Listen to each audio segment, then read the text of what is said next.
Alors, salam alaikum wa rahmatullahi wa barakatuh. La famille Kekwan, on ne va pas trop parler, mais on va se rappeler de quelque chose. On a pris des nouvelles que l'ONU a accepté notre appel. Il dit qu'il faut accepter de libérer les frères politiciens qui sont en prison. C'est bien, on a compris. Mais ils ont dit dans la semaine, ils vont les libérer parce qu'ils ont vu qu'on est en train de préparer la manifestation du 8 décembre 2025. Inch'Allah, quel que soit, vous libérez les politiciens prisonniers, on doit faire la marche. Ça c'est obligé. Et vous envoyez les lettres à notre prisonnier de signer qui vont amener leurs parents, venir pardonner, Fort Gnassingbé, ça ne nous intéresse pas. Partagez massivement si tu es Togolais. Partage massivement mon vidéo là, ça va aller à l'ONU. Oui, vraiment. On a besoin de la libération de nos frères qui sont en prison, nos frères politiciens qui sont en prison depuis 2017. Je dis ça fait 8 ans, on a besoin d'eux. Mais il y a une chose aussi qui nous intéresse le plus, c'est ça. Il faut dire à Fort Gnassingbé de dégager que les Togolais ont dit, les Togolais ont dit, ils ont besoin de lui encore. Mais Fort Gnassingbé, c'est un torturé, c'est un criminel. Ce n'est pas seulement qu'emprisonner les Togolais, ils tuent les Togolais. Il y a les Togolais actuellement, ils ne veulent même pas rentrer dans leur propre pays. Mais et ça aussi. Donc il y a beaucoup de choses que Fort Gnassingbé fait au Togo. Vous ne voyez pas.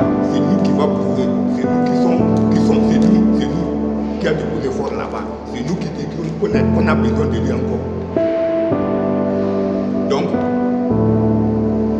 cher l'ONU, on vous pardonne. Il faut parler à Fort Gnassingbé, il n'a qu'à quitter le pouvoir. Nous, on a besoin de lui encore. On n'a plus besoin de lui. On est fatigué de lui. Il a trop torturé les Togolais. C'est depuis le temps de son père. Jusqu'à présent. Quand il est venu au pouvoir, il nous a proposé beaucoup de choses. Il n'a rien fait. C'est rien que de tuer les Togolais, c'est rien que d'affronter les Togolais, c'est rien que de chercher les Togolais de leur propre pays.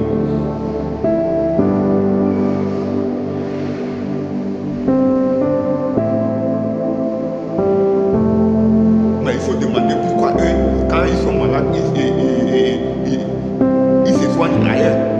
Quand ils sont malades, ils se soignent ailleurs. Au Togo, même si c'est ta tête qui te fait mal, tu t'en vas à l'hôpital. Le résultat qui va revenir que l'homme est mort. C'est ça actuellement au Togo. Depuis des années. Mais on est fatigué de tout ça là. On est fatigué de tout. Au lieu de dire seulement qu'il n'a qu'à libérer les prisonniers politiques, il faut dire en global en même temps. Fort n'a qu'à quitter le pouvoir. Après la libération des Togolais politiques, des prisonniers politiques, il n'a qu'à quitter le pouvoir. Les Togolais qui n'ont plus besoin de lui. Ça fait des années que les Togolais ne sont pas à l'aise dans leur propre pays. Ça fait des années que les Togolais sont en prison. Ça fait des années que les Togolais sont au diaspora, ils ne peuvent même pas rentrer dans leur propre pays. Quand on dit droit de l'homme, c'est quoi? Il n'y a aucun droit de l'homme au Togo. Force n'est pas Dieu. Force n'est pas Dieu. Il n'est pas prophète. Donc les Togolais, ils n'ont plus besoin de lui. Il n'a qu'à libérer le pouvoir. Simplement. Force, c'est un taureau. C'est un criminel. Mais on ne comprend même pas. On ne comprend rien. La famille Togolais, le 8 décembre, massivement, de le mettre en 5 ans. La rencontre au Bayaï, la rencontre au Beferi, c'est les Nanlais. Pour moi, c'est un de libération. Pour moi, c'est un de pieds de feu. Des gagnés de Ghana, d'autres bien là. Pourquoi on a fait des débuts? Donc, la famille est dans le matériel, dans une queue. Il y a un gars qui se partage, et pas la partager massivement.